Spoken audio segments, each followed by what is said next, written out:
Bismillahirrahmanirrahim. Assalamualaikum warahmatullahi wabarakatuh. Innal hamdalillahi nahmaduhu wa nasta'inuhu wa nastaghfiruhu wa nastahdihi wa na'udzu billahi min shururi anfusina wa sayyiati a'malina. May yahdihillahu fala mudhillalah wa may yudlilhu fala hadiyalah. Ashhadu an la ilaha illallah wahdahu la syarikalah wa asyhadu anna Muhammadan abduhu wa rasuluhu la nabiyya ba'dah. Ya ayyuhalladzina amanu ittaqullaha haqqa tuqatih wa la tamutunna illa wa antum muslimun. Ya ayyuhalladzina amanu ittaqullaha wa qulu qawlan sadida yuslih lakum a'malakum wa yaghfir lakum dhunubakum wa man yuti'illaha wa rasulahu faqad faza fawzan 'azima. Amma ba'd, ikhwatal iman, hafizakumullah. Kembali kita bersyukur pada Allah Subhanahu wa taala.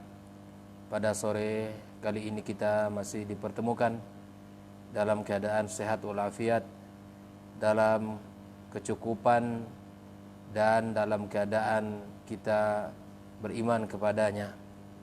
Mudah-mudahan segala nikmat dan karunia yang telah Allah berikan kepada kita bisa manfaatkan di dalam kebaikan dan ketaatan kepadanya. Kemudian kita berselawat kepada Rasulullah sallallahu alaihi wasallam. Allahumma salli wa sallim wa barik ala Muhammad. Mudah-mudahan kita semua diberikan Allah taufiknya untuk bisa mendulang kebaikan dari sunnah-sunnah Rasulullah sallallahu alaihi wasallam dan bisa kita mengisi hari-hari kita dengan amalan-amalan sunnah yang telah diajari oleh Rasulullah sallallahu alaihi wasallam. Kita berharap kepada Allah tabaraka wa taala yang menciptakan kita dan yang menyempurnakan seluruh kebaikan bagi kita. Allah memberikan kepada kita izin untuk mendapatkan syafaat dari baginda sallallahu alaihi wasallam. Saudara-saudari kaum muslimin, kaum muslimat, hadirin hadirat dimanapun berada, pada sore kali ini kita akan mempelajari sebuah nasihat yang mahal dan sebuah mutiara yang indah dari seorang laki-laki yang luar biasa, di mana kita akan mempelajari cara bagaimana kebaikan-kebaikan kita sempurna, dan kita akan mempelajari kunci-kunci di mana amal-amal yang kita lakukan menjadi amal yang sangat bernilai di sisi Allah Subhanahu wa taala. Saudara-saudari rahimakumullah, bahwa dunia adalah sebuah tempat di mana Allah Subhanahu wa taala jadikan kita sebagai jembatan menuju akhirat. Dan dunia kita gunakan untuk menanam kebaikan-kebaikan, untuk menyemai amal-amal saleh, dan kita selalu berusaha untuk menjadi orang terdepan di dalam mengisi kebaikan, dalam ketaatan, dan di dalam beribadah kepada Allah Subhanahu wa taala. Kita diingatkan oleh Rasulullah sallallahu alaihi wasallam tentang dunia, bahwa sesungguhnya dunia itu adalah sementara dan dunia adalah sebagai tempat yang tidak lama. Bahkan Nabi sallallahu alaihi wasallam menyebutkan karajulin istazalla tahta syajarah, seperti orang yang mampir sejenak di bawah sebuah pohon. Itulah perumpamaan singkat bagi kita di dunia akan menuju akhirat kelak. Maka dunia adalah sebagai tempat di mana akan mengisi kebaikan-kebaikan kita, berbekal amal soleh sebagai bentuk persiapan kita menuju Allah Subhanahu wa taala. Cepat atau lambat kita akan berakhir dari dunia ini, akan berangkat menuju akhirat dan akan bertemu dengan Sang Pencipta, dan kita akan menerima balasan baik atau buruknya di sisi Allah tabaraka wa taala. Maka orang-orang yang beriman kepada Allah, dia selalu menginginkan lembaran catatan kebaikannya tertulis amal-amal saleh. Dan orang-orang yang tidak mengerti akan tujuan hidupnya, maka dia tidak merasa penting dan tidak mau tahu akan sebuah perjuangan menuju Allah Subhanahu wa taala. Ingatlah bahwa kita semua akan dihadapkan dengan sebuah waktu di mana kita akan bertemu dengan Allah Subhanahu wa taala. Allah akan menimbang kebaikan kita. Allah akan menunjukkan amal kebaikan dan amal keburukan kita. Allah akan mempertontonkan kepada kita amal-amal yang telah kita lakukan ini. Apakah ia termasuk amal yang sempurna? Ataukah ia termasuk amalan-amalan yang hanya polesan belaka? Ataukah ia amal-amal yang berkualitas di sisinya? Ataukah hanya amal-amal yang tong kosong bunyinya? Ikhwatul iman hafizakumullah. Maka mari kita lihat beberapa nasihat yang akan menyempurnakan kebaikan-kebaikan kita. Sekiranya kita perlu untuk belajar bagaimana supaya amal kita ini bernilai di sisi Allah Subhanahu wa taala. Dan penting bagi kita untuk mengetahui sebuah nasihat dari Al-Abbas ibn Abdul Muttalib radhiyallahu taala an, disebutkan dalam kitab Adabud Dunya wad Din. Disebutkan di mana Al-Abbas ibn Abdul Muttalib radhiyallahu taala anhu menyebutkan la yatimul ma'rufu illa bi thalathi khisalin, bahwa kebaikan itu tidaklah sempurna kecuali atau melainkan dengan 3 perkara. Kebaikan itu tidaklah sempurna melainkan dengan 3 upaya kita, dengan 3 usaha kita. Yang pertama adalah ta'jiluhu, yang kedua adalah wa tasghiruhu, dan yang ketiga adalah wasitruh. Ta'jiluhu artinya kita menyegerakan kebaikan tersebut, kita menyegerakan amal soleh tersebut. Dan wa tasghiruhu itu artinya kita menganggap apa yang kita lakukan ini hanyalah kecil di hadapan Allah Subhanahu wa taala. Dan wasitruhu yaitu kita di mana menutup dan tidak membeberkan, tidak menceritakan amalan-amalan yang telah kita lakukan. Kita berusaha untuk menutup, kita berusaha untuk menyembunyikannya agar yang tahu hanyalah Allah dan kita semata. Beliau menyebutkan fa idza ajjaltahu faqad hanna'tah. Jika engkau telah menyegerakan kebaikan tersebut, jika engkau telah melakukannya, maka engkau sesungguhnya telah membuat orang yang punya urusan dengan Anda itu merasa senang. Wa idza saghartahu azzamtah. Jika Anda telah mengecilkan amalan tersebut, maka amalan itu sesungguhnya telah engkau besarkan. Ada sebuah ungkapan, rubba amalin saghirin yukabbiruhun niyah. Betapa banyak amal yang kecil nilainya di hadapan Allah, namun karena niat Anda, maka sesungguhnya Allah membesarkan kedudukan amal tersebut. Wa rubba amalin kabirin yusaghirun niyah.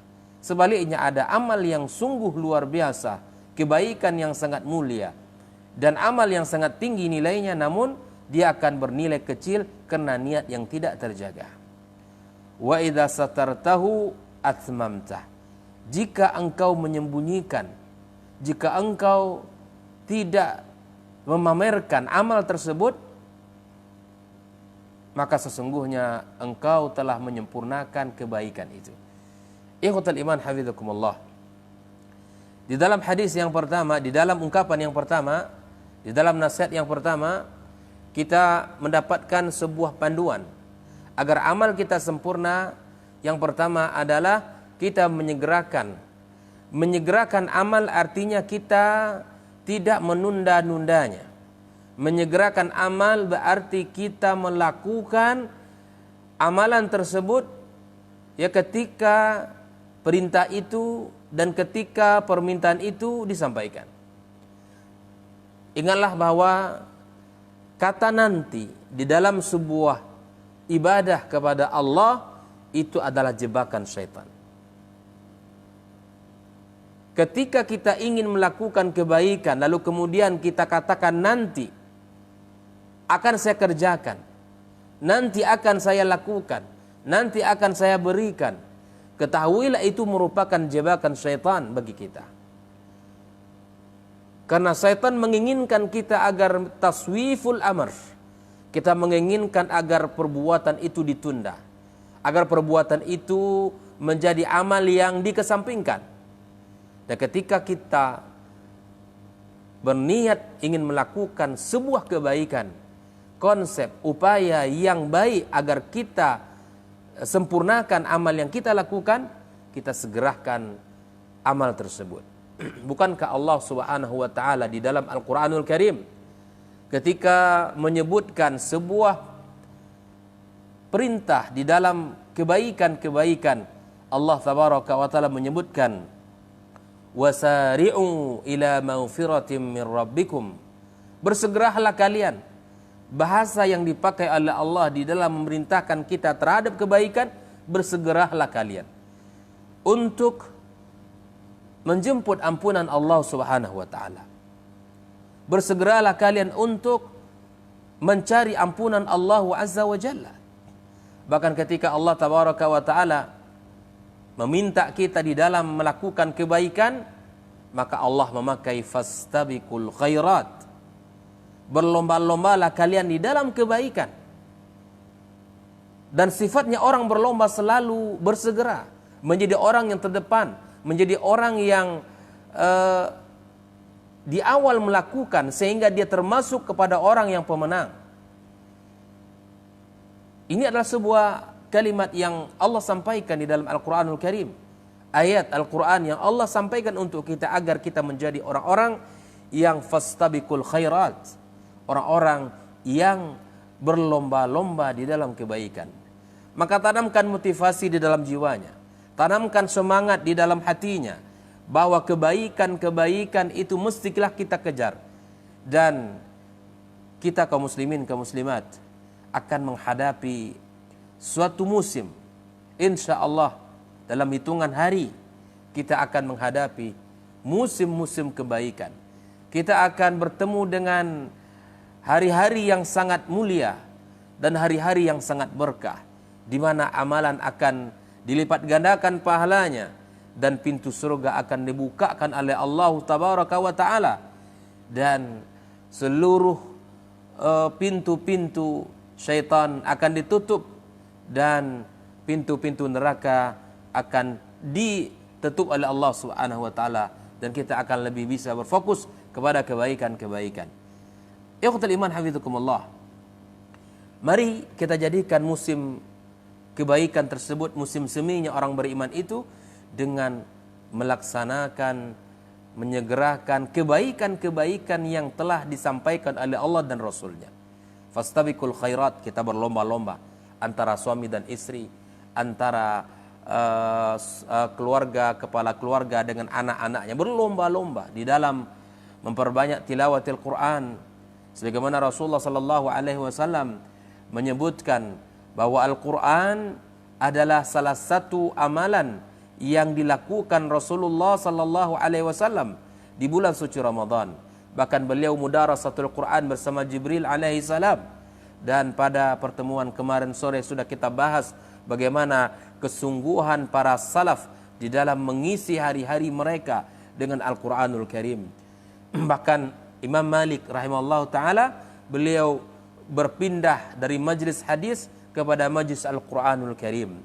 Beliau menyibukkan dirinya dengan Al-Quran sehingga kita dapatkan dalam kisah-kisah heroik mereka, para salafil ummah, ada yang menamatkan Al-Quran ya dalam satu malam sekali, ada yang menamatkan dalam 3 malam sekali, dan seterusnya.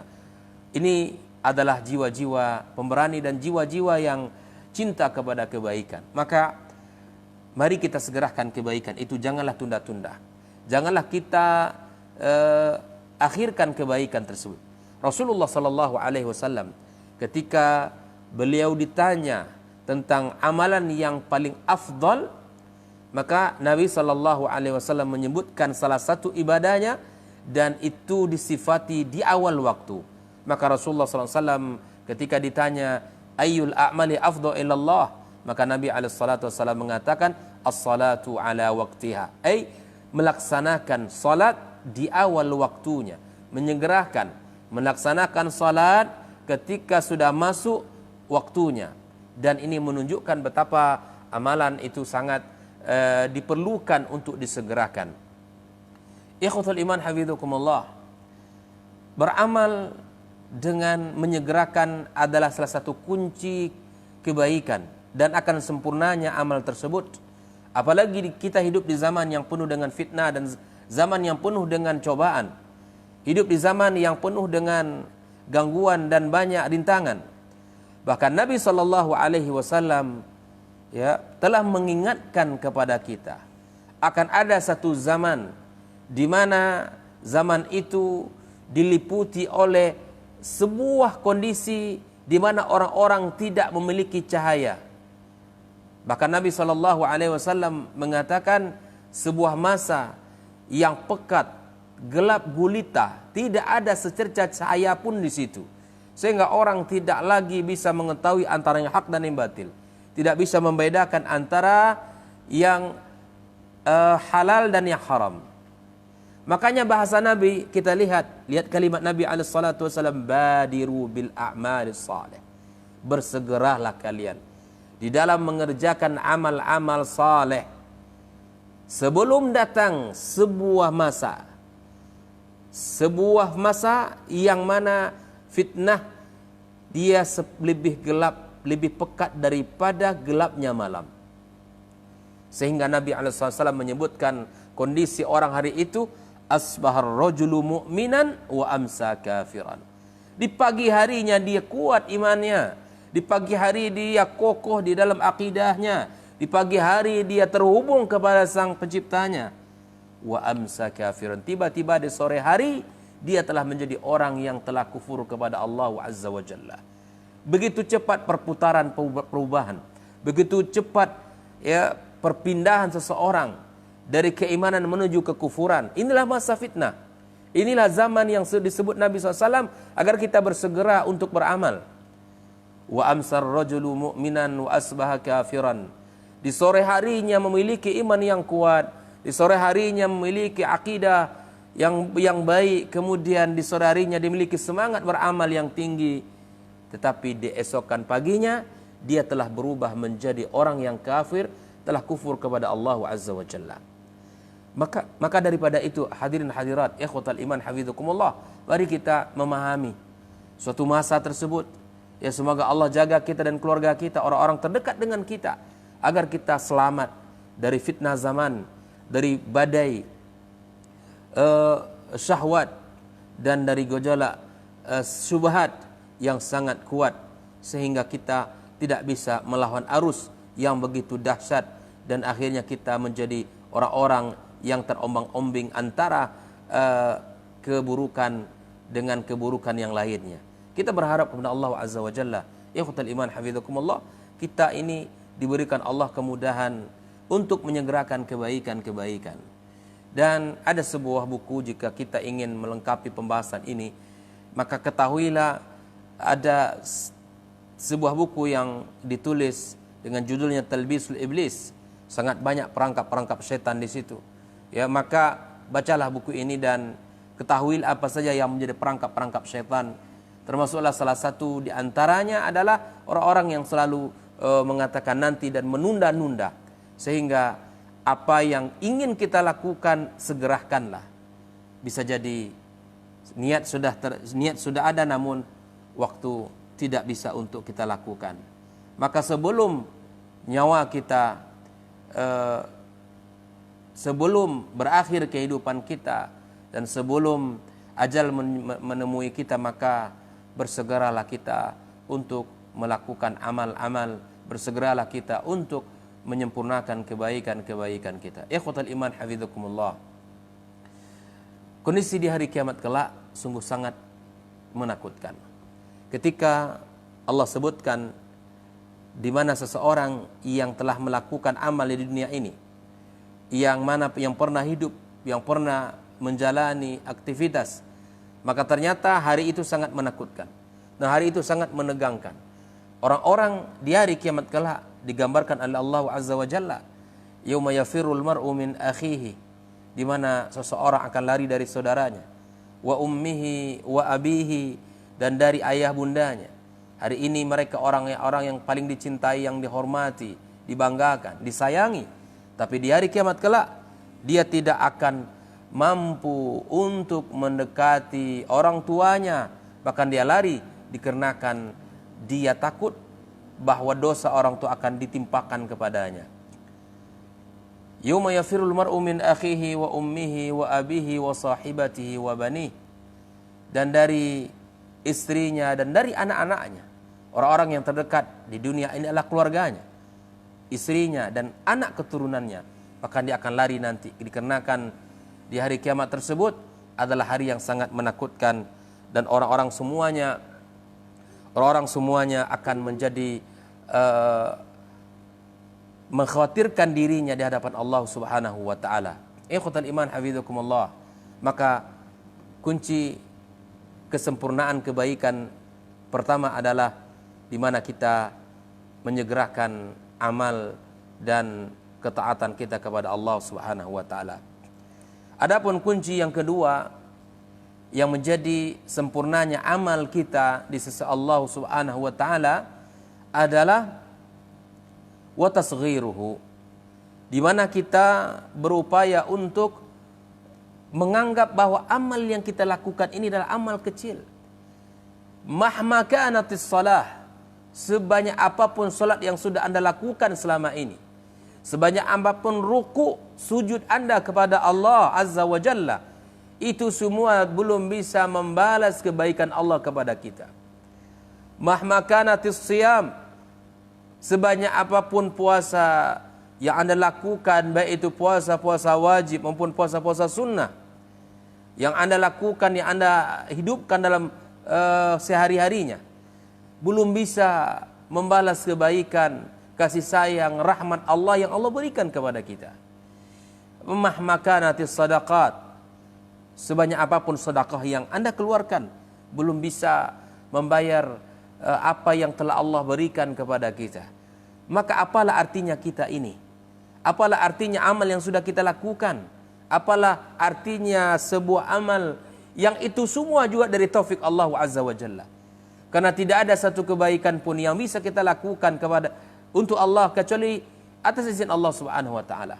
Dan tidak ada amal pun, tidak ada satu amal pun yang bisa kita lakukan kecuali itu atas taufik dari Allah Subhanahu wa taala.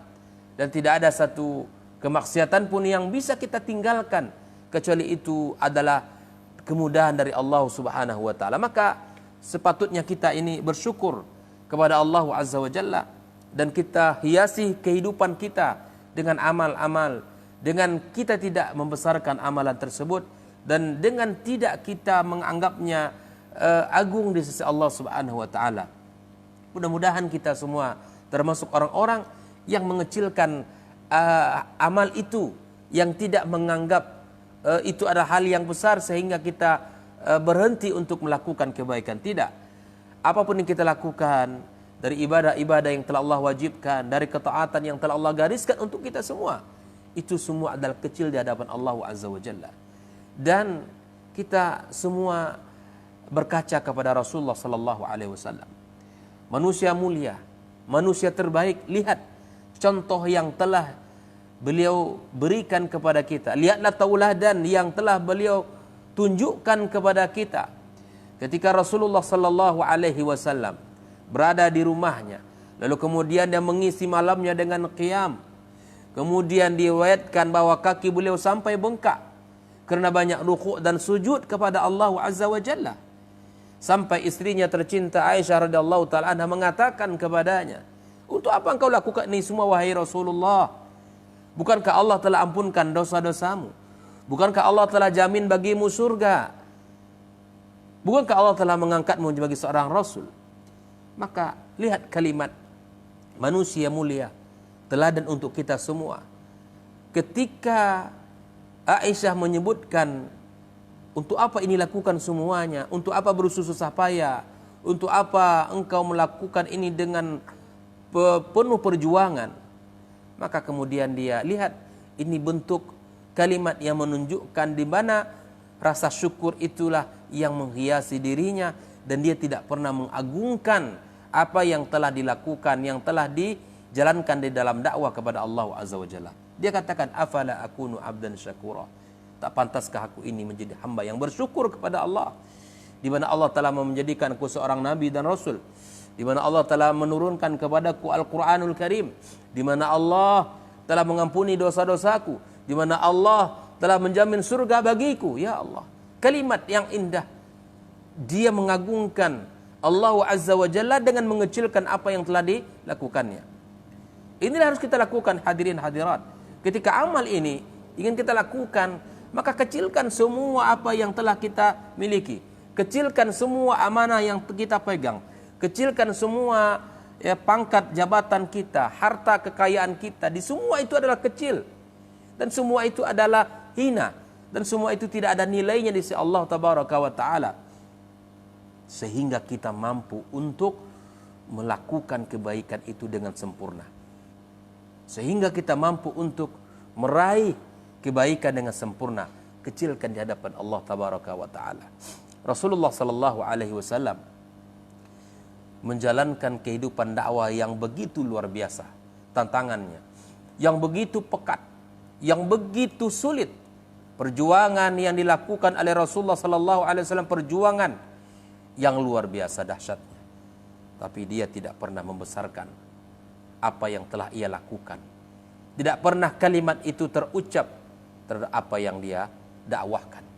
Wahai saudara-saudariku, wahai ikhwatal iman hafizakumullah, apapun yang telah Anda lakukan di jalan Allah, apapun yang telah Anda lakukan di dalam kebaikan menuju Allah, dengan cara mengajak orang, dengan cara menyadarkan orang, dengan cara menyelamatkan orang, atau dengan cara membantu orang-orang miskin dengan harta Anda, atau meringankan pekerjaan orang-orang yang sulit menghadapi kehidupan ini, Anda ringankan.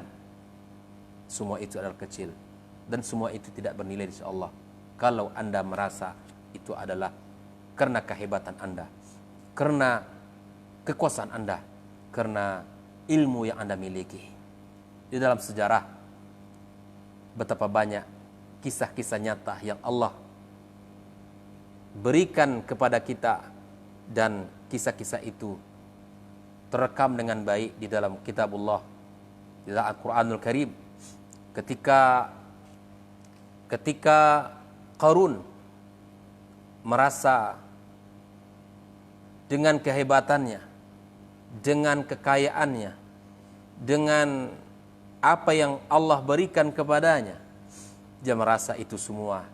Dengan harta yang Allah limpahkan kepadanya, dia merasa karena kehebatannya, karena ilmunya, karena skillnya, karena kepiawaiannya, maka lihat akhir daripada kehidupannya, Allah hinakan dia.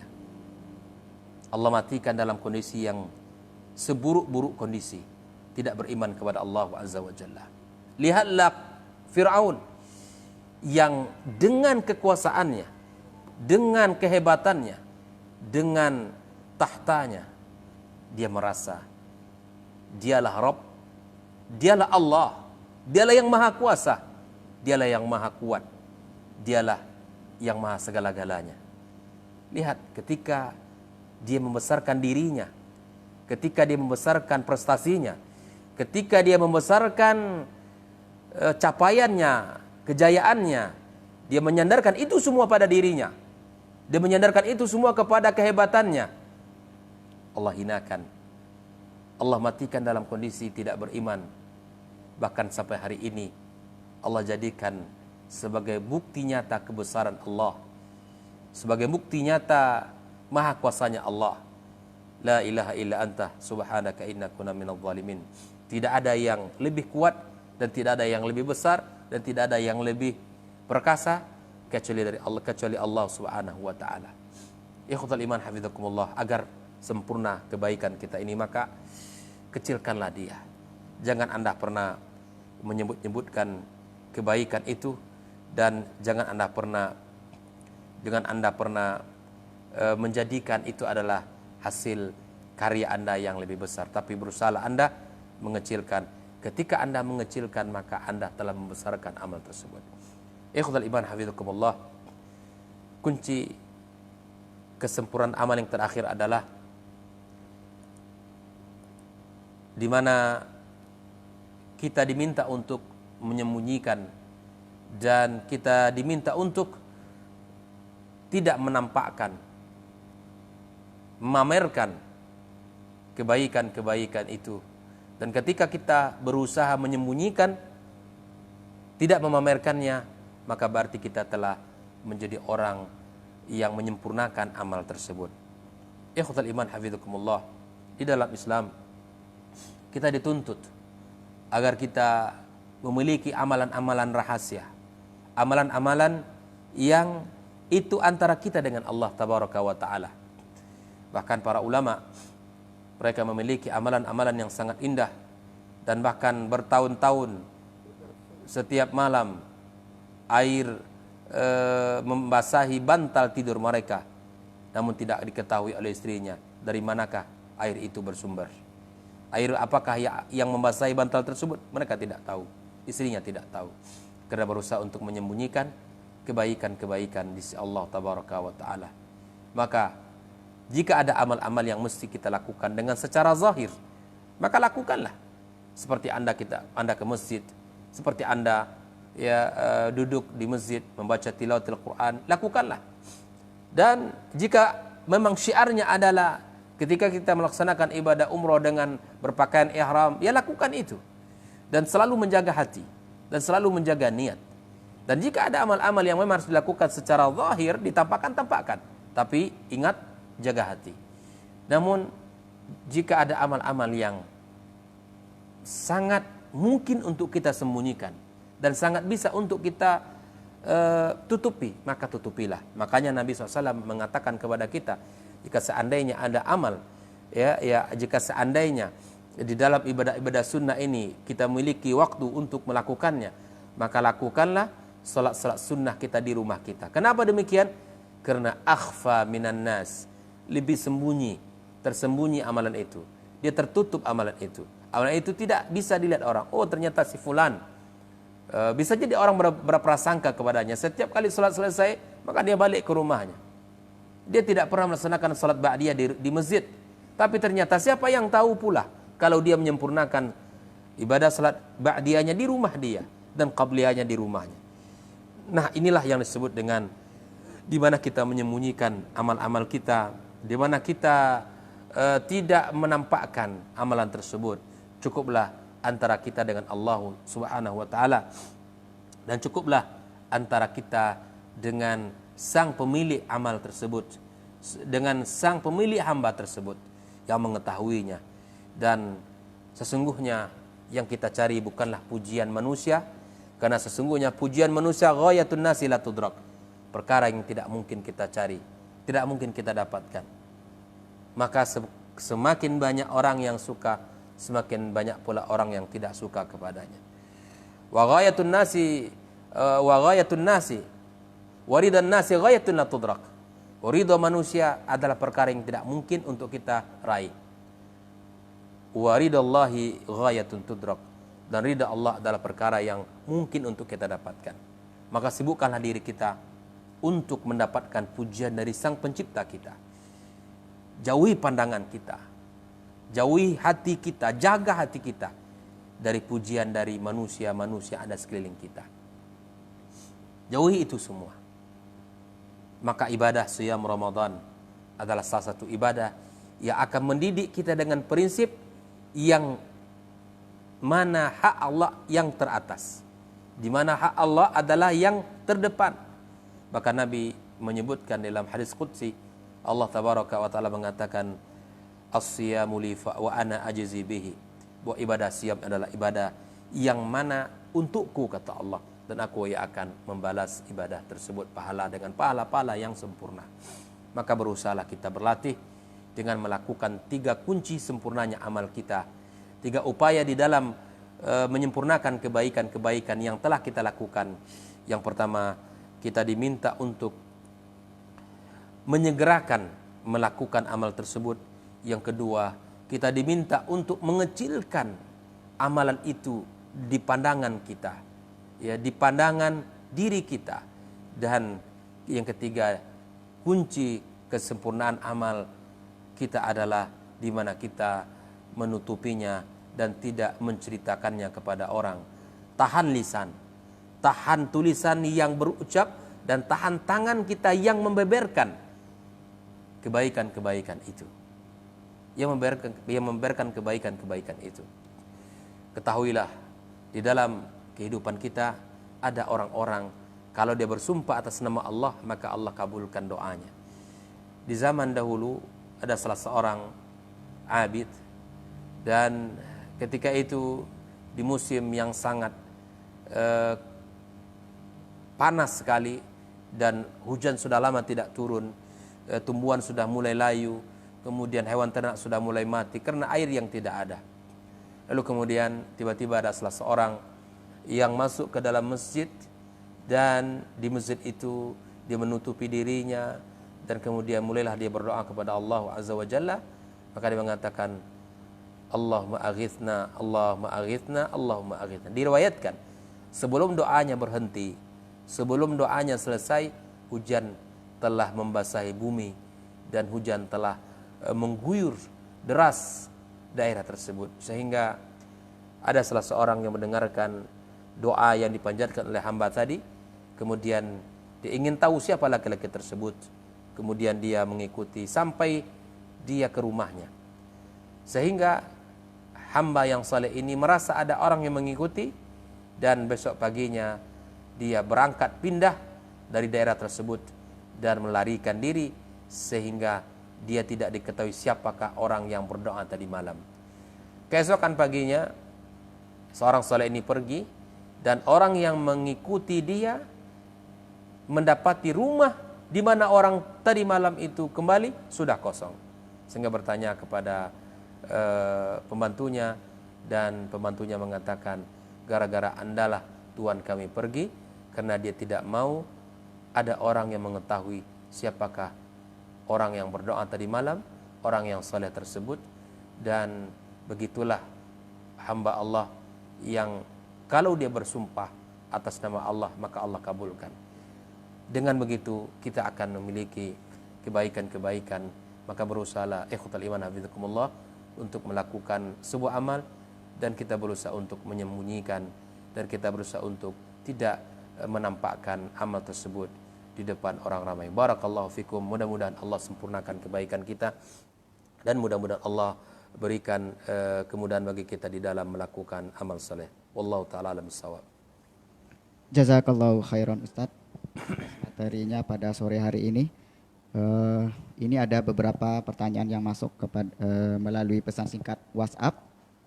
Yaitu pertanyaan pertama, Assalamualaikum Ustaz. Waalaikumsalam. Barakallahu fiik. Fiikum barakallah.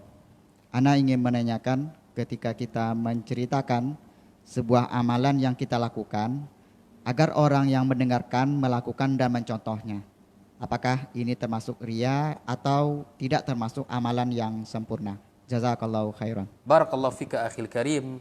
Naam, ketika kita menceritakan sebuah kisah yang mana adalah dari sebuah kenyataan amal yang kita lakukan, dari sebuah kebaikan yang pernah kita lakukan dalam kehidupan kita, apakah ini termasuk amal yang tidak sempurna ataukah ini termasuk kepada riya? Naam. Yang pertama yang kita lihat adalah niat. Niat Anda menceritakan tersebut untuk apa?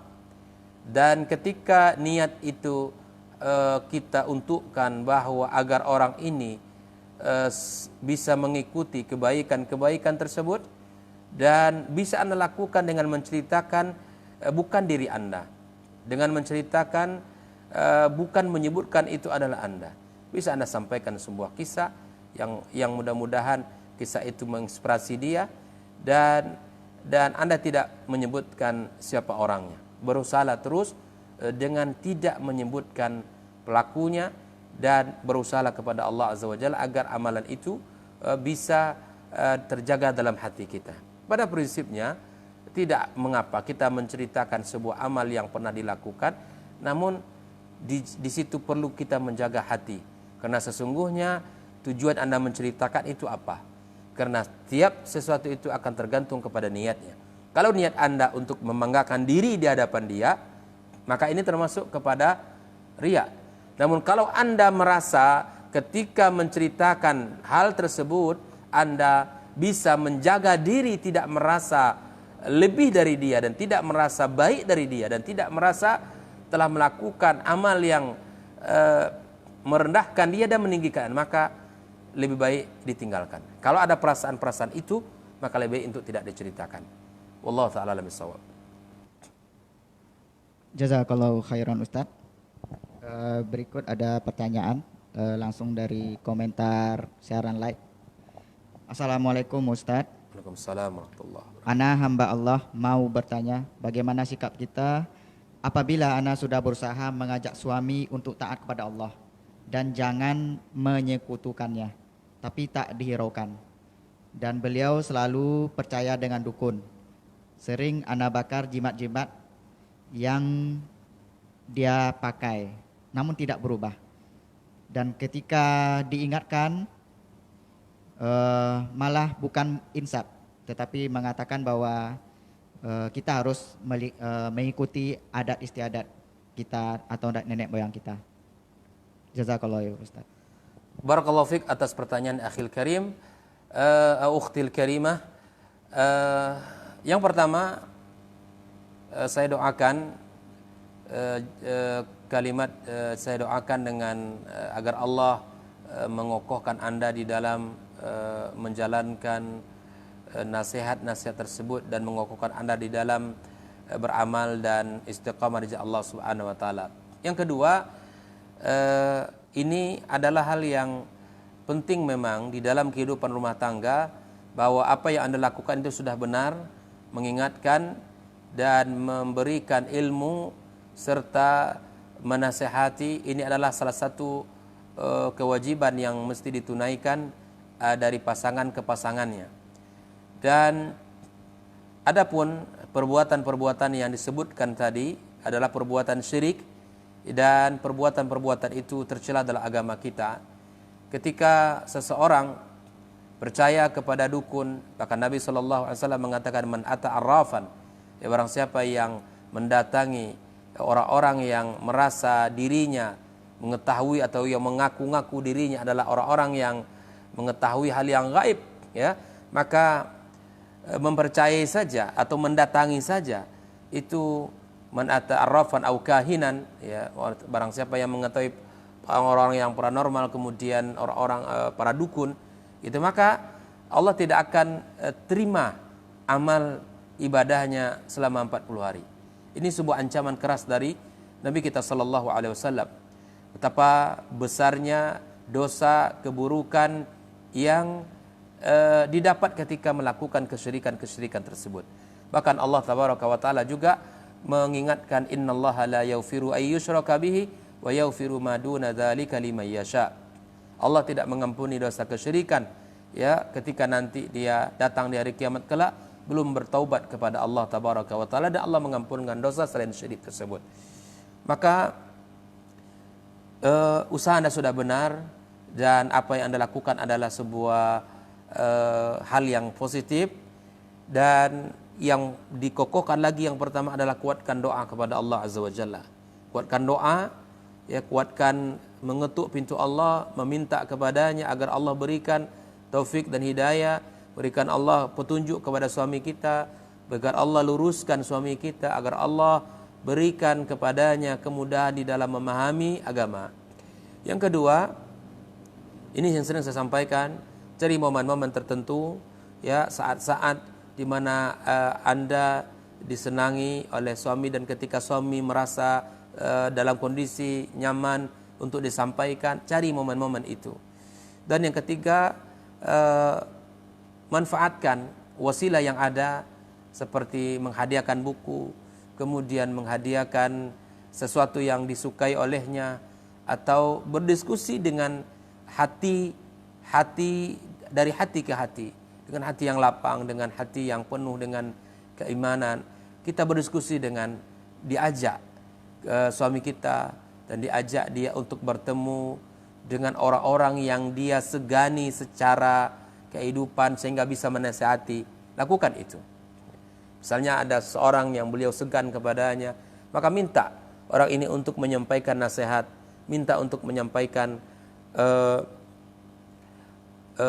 kalimat-kalimat sehingga dia faham dan sehingga dia bisa memahami apa yang kita inginkan. Terkadang memang antara pasangan suami istri ini ada hal yang mesti kita jaga, di mana terkadang di antara ego suami yang tinggi sehingga nasihat itu tidak bisa masuk kepadanya, sehingga apa terjadi penolakan.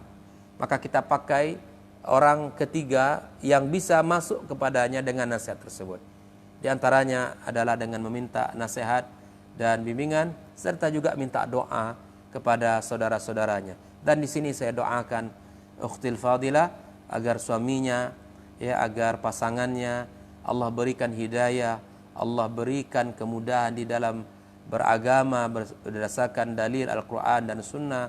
Allah berikan kepadanya kesadaran untuk bertanya, berilmu, semangat di dalam perbaiki diri. Allahumma ya muqallibal qulub, thabbit qalbahu ala dinik. Allahumma ya musarrifal qulub, sarrif qulubahu ala ta'atik. Allahumma hdihi ya rabbal alamin. Allahumma hdihi ila siratikal mustaqim. Barakallahu fiik. Terima kasih. Subhanakallahumma bihamdika asyhadu an la ilaha illa anta astaghfiruka wa atubu ilaik. Assalamualaikum warahmatullahi wabarakatuh.